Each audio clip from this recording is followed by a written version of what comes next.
Welcome back to Lanterne Rouge Cycling Podcast for stage 17 of La Vuelta, finishing on mythical Lanterne Rouge. This episode is brought to you by Morton. More on them in a second, but you probably know the climb already, but a short stage, 125 Ks with two warm-up climbs.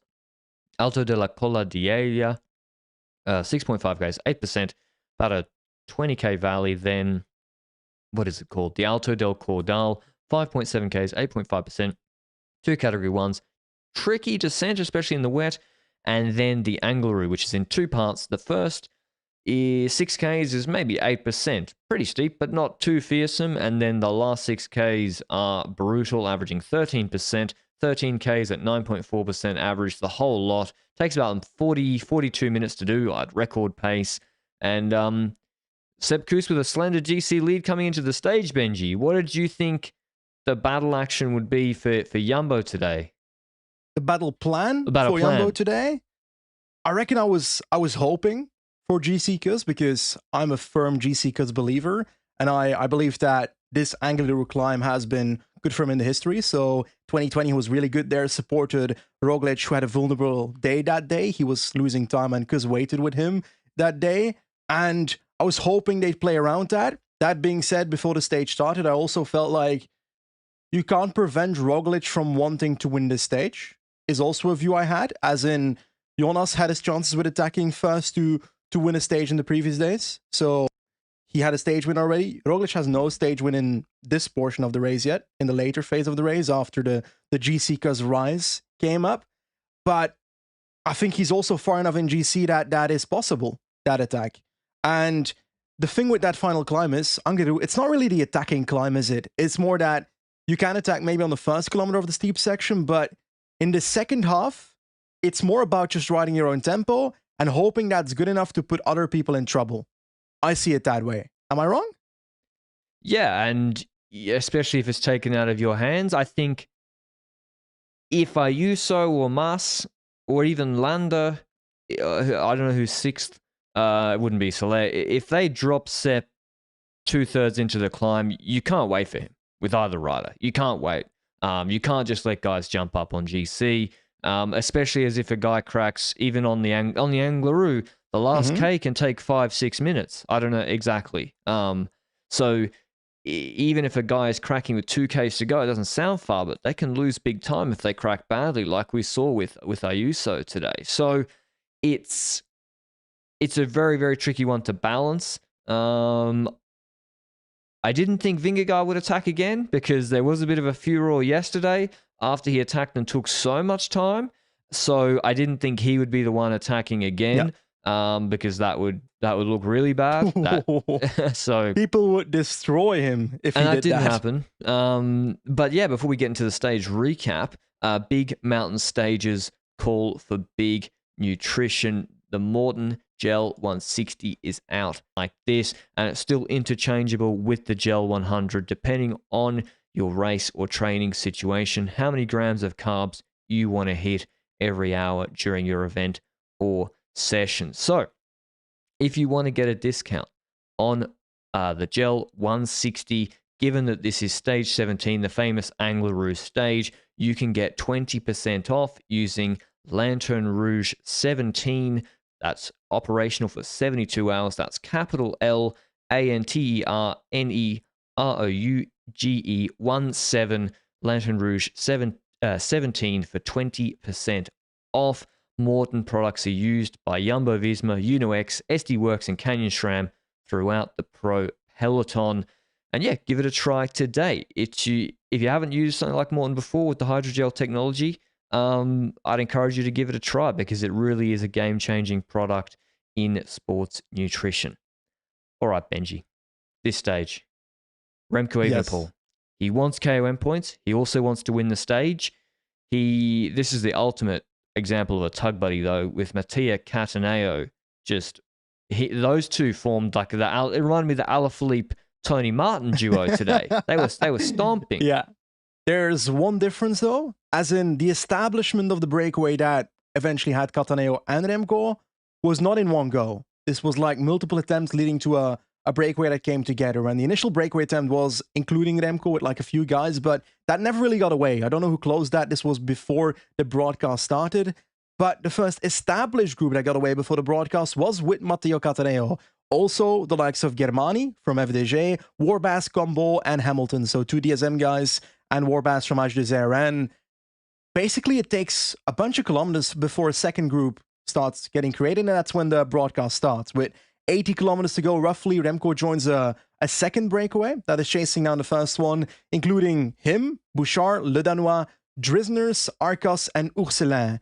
And that duo, that large group actually ends up trying to get to the front group, but with the help of Cattaneo, who drops back from group 1 to group 2, and that's always funny, huh? Like, in this situation, it's always a great decision to do that, dropping back Cattaneo to get Remco to the front, because he's your goal in this stage.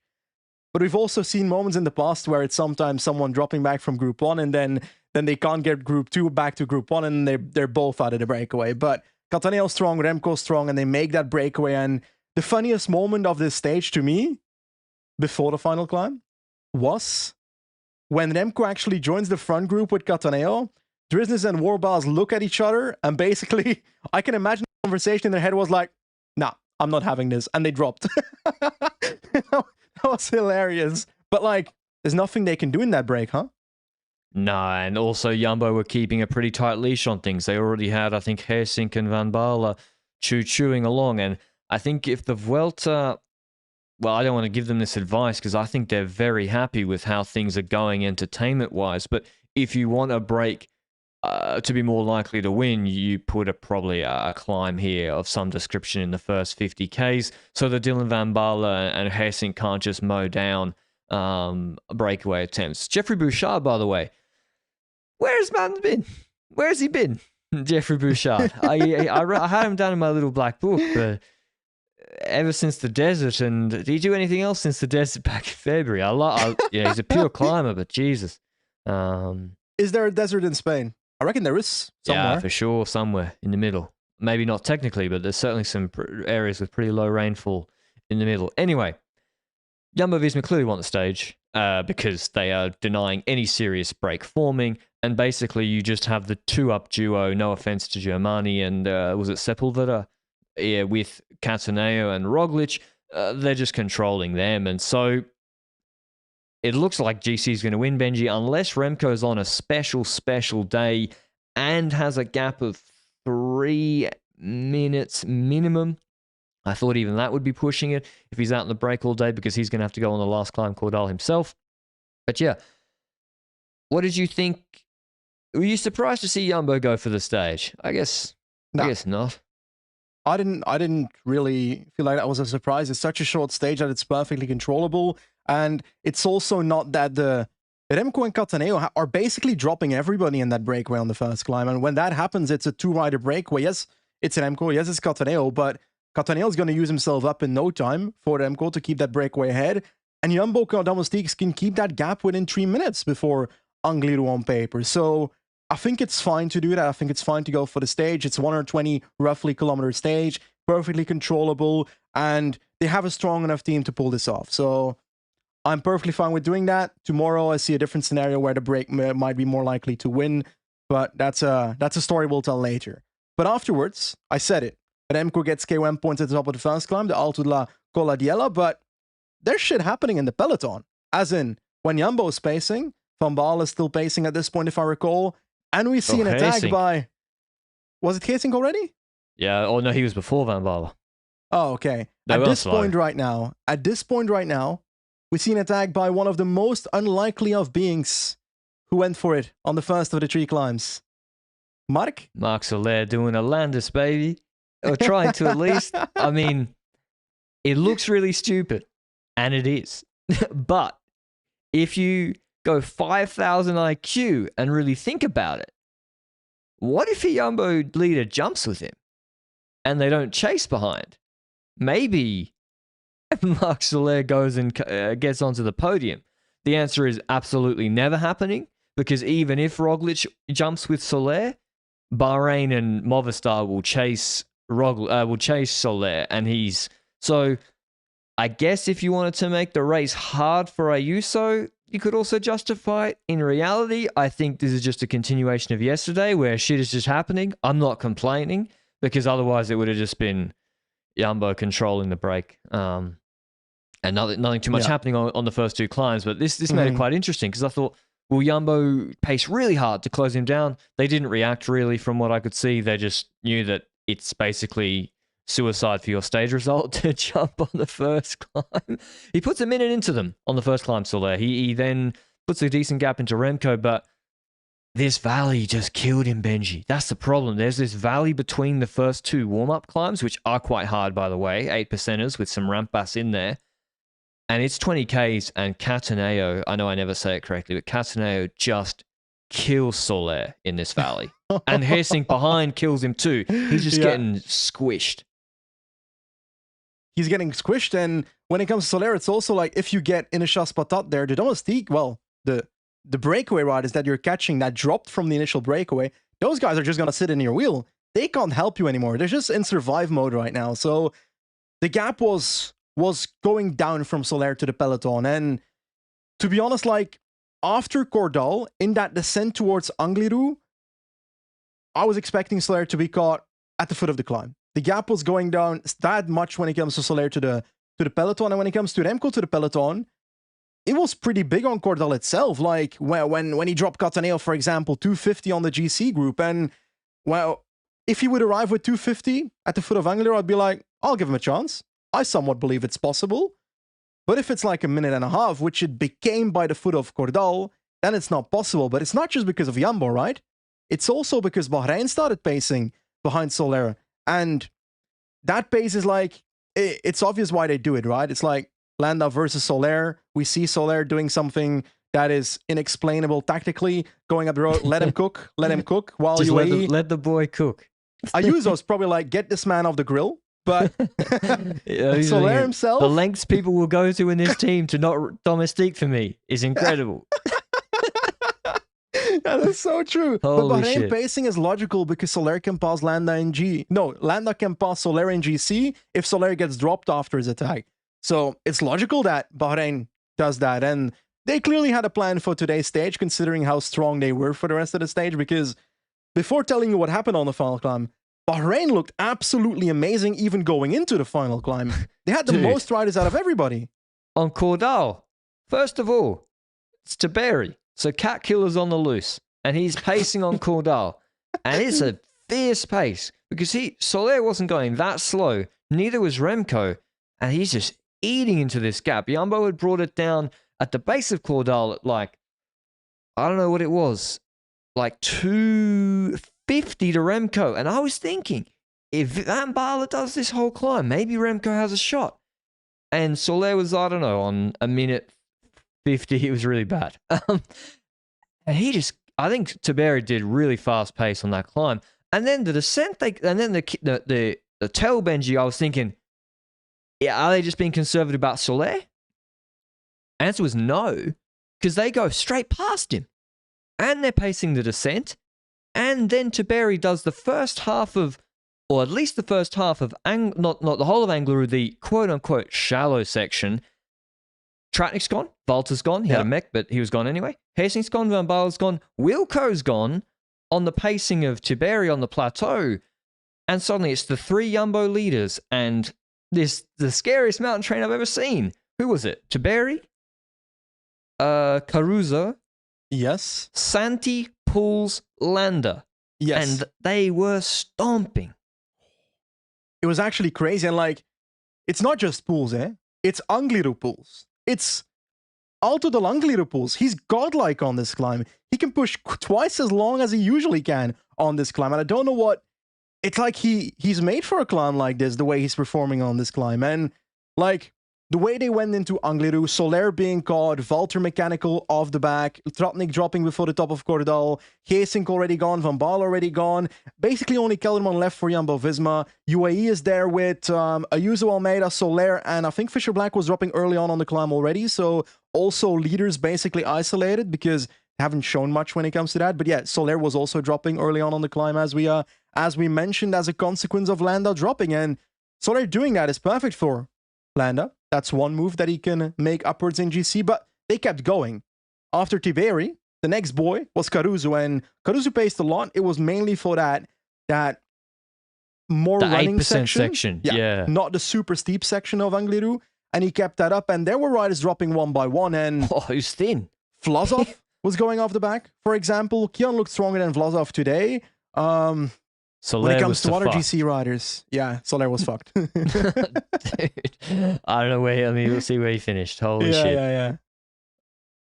He finished on 18:45. Dude just took his own GC position and just threw it in the took bin. his own GC randomly on the third last climb. Dude, he was. It's not like he was in 8th. He was in 6th. Like he hasn't top 10 the Vuelta before, no? What was his plan? Dude, I love the man. Incredible scenes. Has he? No, he's come 9th in the Vuelta before. I respect it then. Who cares about another top 10? You do you, Mark. Maybe he knew he was just going to crack on Angliru anyway. And yeah, this Bahrain pace, Benji, starts pulling. Santi, I don't think, pulled.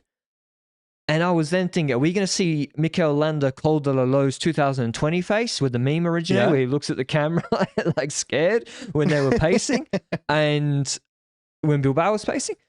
And the answer was actually no. Pools, who on really steep rampas is where he's best. On Lebetex, he torched everybody in the breakaway, super fast time in the Tour this year when he won that stage. He absolutely shreds this Wout Poels. Drops Santi. Yep. Luke's just told me that the Landa face was on Igliere. But they also did pace for Landa on lows and they did nothing. Yeah. So that week he probably was great. did it twice, okay? Probably, we just didn't catch it on lows on the camera. And what were you thinking at this point, Benji? Because I see basically Poels just drops every GC contender one by one except the Jumbo guys. Juan Ayuso drops before Mas on this one. I didn't expect, I expected Mas to be better than Ayuso, but I also expected Mas and Ayuso to be better than 3 Bahrain riders who are still with the Jumbo riders at that point. 3 Bahrain riders. Butrago was still there. He wasn't pacing when Poels was pacing, but Poels, Landa, and Butrago were there together with Vingegaard, Roglic, and GC Kuss. Still GC Kuss at this point. Will he still be the same at the end of the stage? Who knows? But at this point, I'm like, okay, Landa, I don't know what you're cooking, but this is going to be a 1-2-3 for Jumbo. At no point did I believe that Landa would finish on the podium here from that point onwards. Was that wrong? No, not wrong.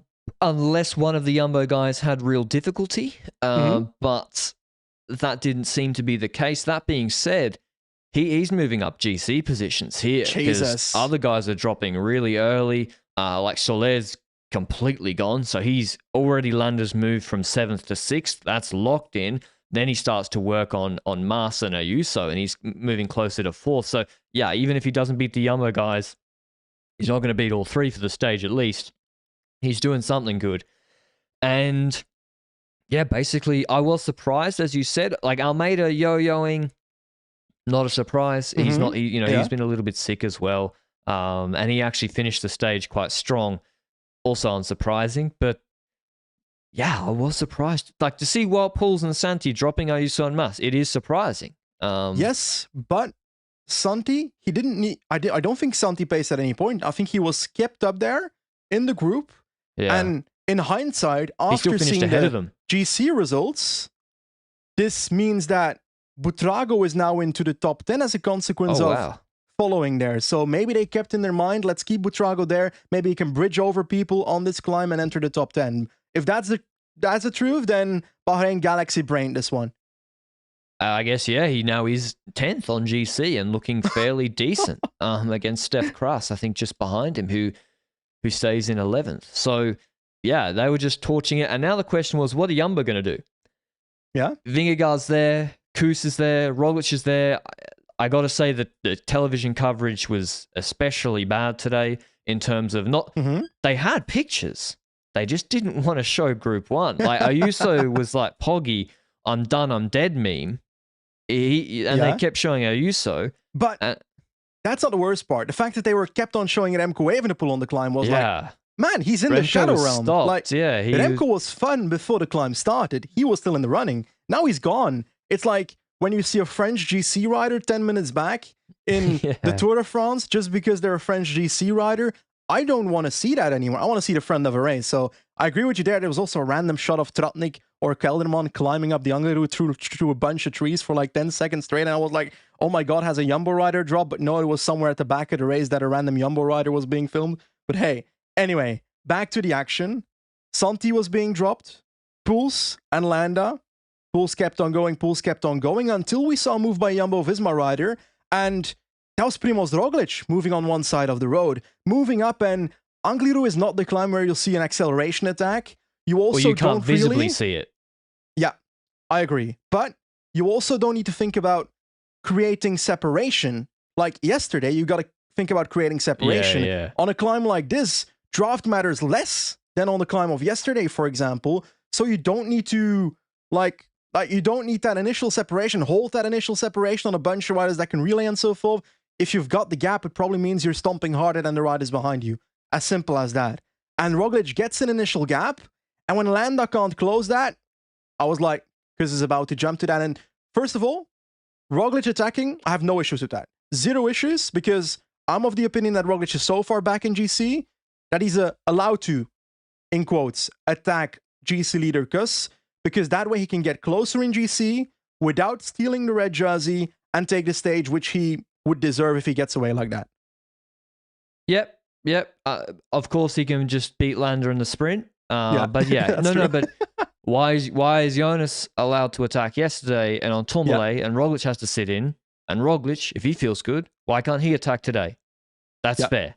And he does attack. And Landa's pulling, Kuss in the wheel. Camera changes to Kjan Otterbrooks, who's absolutely looks like he's stomping behind. I don't know where he finished on the stage. Almeida's pacing Ayuso at this point. Mas is somewhere in between on 22 seconds, and Ayuso's on 40 seconds. And are they really going to crack? And it doesn't show the front for a long time. Changes back. Kuss is now back in the wheel of Roglic, and I think then Jonas bridges across later when they show us. So now we have, have a Lambre. Roglic attacked. Jonas, that seems to be in line with how everything has happened this Grand Tour so far. And so you have a situation of 3 Jumbo riders. Landa's not a threat to anyone's podium on GC, nor the stage. He's dropped. Ayuso is proper gone. He's parked. So yesterday, if you were worried about entering Angliru stage 1 minute ahead of Ayuso with 2 of your guys, that's no longer a problem because Jonas is already 2 minutes ahead and Roglic is on the road 2 minutes ahead. And you have Kuss there. And then with I don't know how many Ks to go, with all 3 of them, there's another, whether it's an acceleration or Kuss couldn't hold the pace. 2.7K roughly. 2.8, 2.7 roughly. So 10 minutes left. Yeah. Maybe over 10 minutes left. Roglic goes again, doing his heavy pace, and Kuss can't hold it. And you see Kuss in the radio. Jonas looks back, sees Kuss, and goes with Roglic. And at this point, I thought red for Kuss is finished. 2.7 Ks to go. On Angliru, you're dropping. You're going to keep 25 seconds on the road because of the bonies to Jonas. I thought red was finished for Kuss if he's having a wobble here. And I will admit, I thought it was really, really bad. Really bad. Yeah. In what sense? Just there's just no need. Yeah. There's no plausible threat to the GC podium anymore. Yeah. There's no plausible threat. Ayuso's parked. Yeah. There's no threat to the stage. You're going to, Landa's done. Or you're going to absolutely torch him in a sprint. Yeah. It is literally just, it's just attacking Kuss. Yeah, I agree. I fully agree. And there's going to be 2 camps here. There's going to be a camp that says the strongest rider should win the race, which arguably there's some truth. I wouldn't mind seeing all 3 Jumbo riders climb up a climb 1v1ing each other. But there's also the side that respects what Kuss has done for this team in the past, sees an opportunity that is there that won't be given to Kuss often, the opportunity to win a Grand Tour, La Vuelta this time around, and that see Jonas and Roglic basically ride away from Kuss and not thinking about Kuss at all. And we see Kuss grabbing the radio as the other 2 are riding away, and he says something like 1 minute or 2 minutes later, the Jumbo Twitter account says that he was shouting, "Just go, guys," or "Go, guys." Sorry, but I personally, I don't believe the Jumbo-Visma social media manager heard it that quickly. That is slightly unbelievable to me personally. That being said, it's not impossible that he did say that, because before the stage, he did mention if he is in trouble that the rest can go, but that doesn't mean that they should go. And that's probably an argument that other people will make, and that I also feel somewhat like. I wouldn't have minded if Roglic can go on. I don't care. I don't care if Roglic takes the stage or anything. But I think I wouldn't have minded seeing Vingegaard wait for Kuss in that situation. But if Jonas is happy for Sepp to win, yeah, right, and Jonas didn't attack him today, and Roglic drops Kuss at 2.7, what's Jonas' lead on Roglic on GC before today? 1 minute and a half, I think. 1 minute and 20 seconds. It was 1 minute and 4 seconds. Oh, that's less than I expected. Is Jonas happy to wait for Kuss? 2.7 Ks to go. Pace him. Kuss cracks like Ayuso did, because Almeida dropped Ayuso because he was parked. And then Roglic wins GC. That's not the deal. Yep. That's not the deal, but there's a difference there. But that's at 2.7. Later, it was clear Kuss was not full fucked. Because suddenly, if you could believe the time gaps, Landa comes back to him and Kuss is on 18 seconds. And we're like, Kuss in red's back. Kuss in red's back. At that point, could Jonas have waited a little bit? Or is it too hard to do that in the race? First of all, Roglic could have won the stage from that group itself. He could have won the stage from Landau's wheel for all I care. So that's also there. He also kept riding fully, but he's also so far back in GC that I don't necessarily blame him as much for keeping up the tempo. He wasn't a threat to Kuss red. Exactly. He wasn't a threat to Kuss red in my eyes on this climb, so I don't mind him going for the stage because he was strong enough to deserve that stage today. Vingegaard probably was strong enough as well, and I'd argue that Vingegaard probably could have attacked Roglic and won the stage himself, but he didn't do that, but he also didn't wait on Kuss, and I feel like he should have waited on Kuss at some point. But there's also the side of things that wants the strongest rider to win, and that's a difficult argument because I don't recall anyone in the history of cycling having been in a situation where they can gift away a Grand Tour to a teammate, maybe in the 80s or the 90s, but not in recent years, and there is no guide on how to do this properly. But it's hard for me as Kuss lost 13 seconds because he led them out on Aronsol. Yeah. He wouldn't have lost 100% that. true. He wouldn't have lost that if he was a protected co-leader. And he'd now be 21 seconds ahead. I think it's too narrow to look at one stage or a few stages in the third week and say, well, he's not the strongest. Like, well, what happened when Jonas had the shits in week one? What happened when you made him do a lead out to lose time in week one? Of course, he took his time in the breakaway, of course. But yeah, it wasn't a good look. It really was. And there's no hiding from... let's Luke put in the chat the interview. I'll read it out. Jonas said, "The win today was our main goal and to keep the situation 1-2-3 in GC, so everything went by how we wanted. And I think we can be happy with everything. And to be honest, I'm happy Sepp is still in the red jersey. I'd love to have Sepp win this Vuelta." Roglic said, in response to how good do you feel today? When you get older, you get a bit better. It was a lot nicer this time than last time. Was it tactical, they asked. No, I just did my pace. When Bahrain dropped the pace, I said, okay, I go for it. Did you realize Sepp was getting dropped? Yes. Like I said, I just did my own tempo. It's a weird thing, but we talked and I just did my own tempo. I told Sepp to keep believing regarding red. How I perceive what social media is saying now, people hate what they said in the interviews. They're absolutely getting destroyed on social media, but social media isn't necessarily always right. But that being said, I told Sepp to keep believing after the stage finished. It's like, bro, you two are riding away from him. You rode Vingegaard to the red jersey, my dude. Well, I didn't. Anyway. Yeah, almost. Because, well, did we say who won the stage yet? Oh yeah, we should probably wrap up the stage. I mean, it's a very, as you said, it's a very weird, because if you're Roglic, you've not attacked Kuss and gained time on him once this race. Have you? Since Kuss went into red. And you're not a threat to Kuss' red jersey. And it's his birthday. No, but okay, forget Seb's birthday. He probably made it up. So that's the Roglic camp. And then the Jonas camp is, to play devil's advocate, I'm happy for Sepp to win. But if Sepp full cracks, I'm not gifting red this way. So it's a really weird situation. I think in an ideal world, they both wait with Sepp. Roglic takes the stage, comfortably. They cross the line like Paris-Nice in 2022, stage 1. Or in Gent-Wevelgem this year. And Landau sprints them all? No, probably won't happen. I would love that. Free Landau, bro. I think the argument is also, it's hard to put us in the place of these riders, to put us in the place of Roglic and Vingegaard. But if you're Vingegaard, you won 2 Tour de France, you're destined to win a Vuelta in your career based on what is currently looking like. If you're looking at Roglic, you've won the Vuelta a billion times before.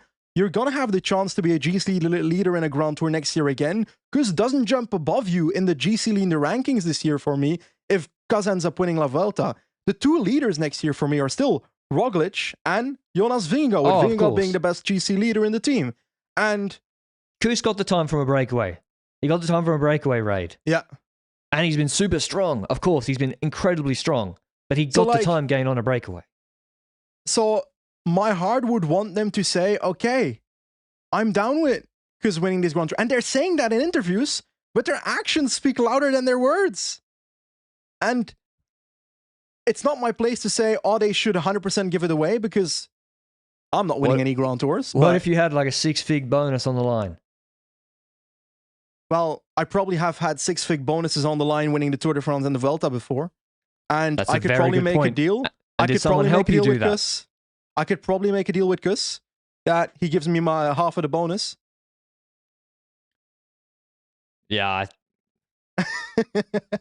If you want, I mean, Sepp seems to be taking it all in stride. So, yeah, that's great. Anyway, we should read out the stage results, as Benji said. Primož Roglic wins the stage.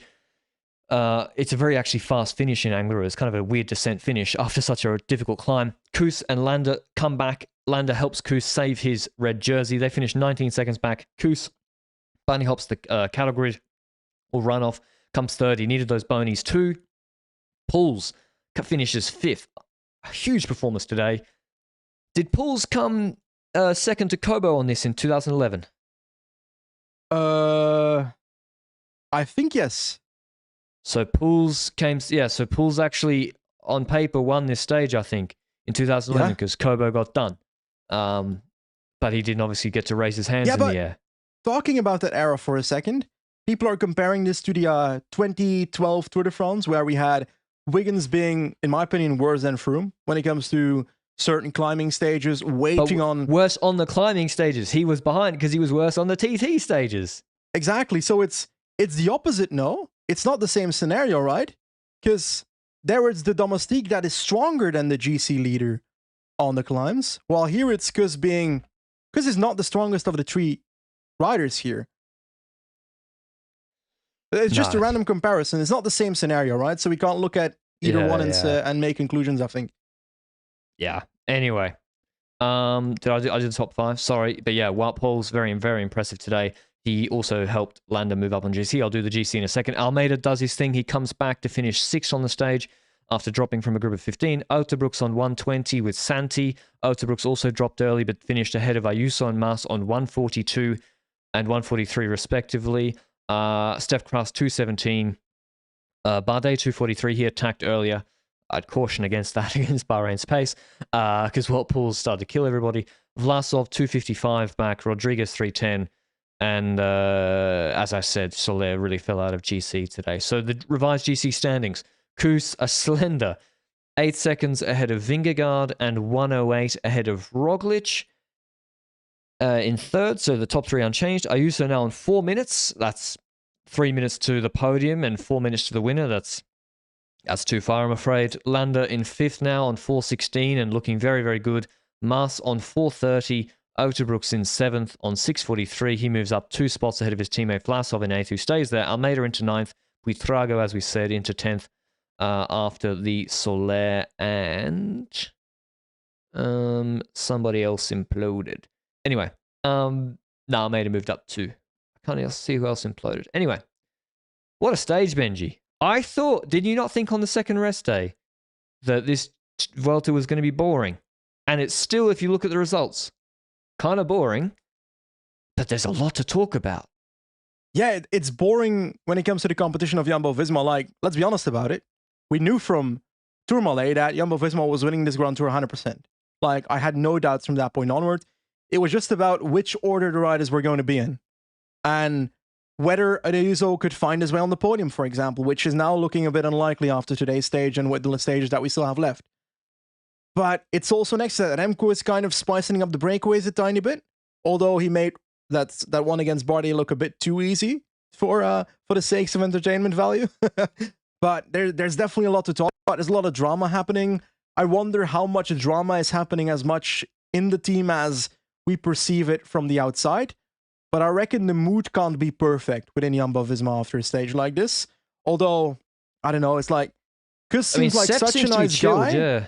He's such a nice guy that he won't be annoyed by any of this to the extreme that other people would, I reckon. American Tom's regret that crazy. Yeah, he might regret that in like 10 years. Yeah, it's just like I don't know, man. Next year. There's a lot of racing next year. Next year, Jonas Vingegaard and Roglic in each their Grand Tours have 1 weekday. They look at Sepp Kuss, please wait for me, pace me back. This is the moment where I win. And then Kuss looks back and says, the strongest should win, and puts on sunglasses and rides off into the distance. Yeah. That's how I perceive next year, but it most likely won't be that. I feel like Sepp Kuss will remain the man he's always been, the super domestique that always does the work that everybody requires him to do and gets betrayed every now and then. I think the problem is, like, Jonas wasn't supposed to take so much time yesterday. He wasn't supposed to take a minute 11 with the bonies. Can't he wait at the finish line tomorrow? Like, half a minute. Just stand there. No, in Madrid, if he's ahead in the red jersey, just wait 25 seconds and make an absolute meme of it. That's too much. That's too much. For them to drop. Yeah, the problem was UAE didn't chase yesterday, and because then Sepp would be sitting on 35, 40 seconds, and it might look a little bit different. Anyway, I don't think this is over yet, Benji. I don't think it's over yet. Tomorrow, stage 18, from Pola de Allende to La Cruz de Linares, a climb they haven't done before. 180 Ks, over an hour and a half longer than the stages we've been seeing the last 2 days. So this is a much longer stage, and it is very difficult. I think 4,000 meters climbing. They have a category 2, the Alto de las Estacas, 5.2 K, 7.3%. Then the Puerto de San Lorenzo, which is also hard, the longest climb of the day. Category 1, 10 Ks, 8.5%, but it's a fake news climb. There's literally a flat K in there. There's like 4 Ks, 7 Ks at over 10% in this climb. Really, really difficult. Descent, then the Alto de Tenebredo, 3.4 Ks, 9.4%. Again, difficult. Then an uncategorized climb. Then the first repetition of the Linares climb, where the finish line's on top. Boney's also there. What is it? 8.3 Ks, 8.5%. Also a bit fake newsy. The first 4 Ks, 5 Ks are 10.3%. Descent, 10K Valley, and they do it all again. I would like to see... Yeah, I mean, what do you reckon? It's a longer stage to control. I reckon Breakaway wins tomorrow. Control the breakaway formation phase, let a breakaway form that is not dangerous for GC, which won't be necessarily hard because most riders are pretty far from the Jumbo-Visma riders, and those are the ones that we'll be looking at it.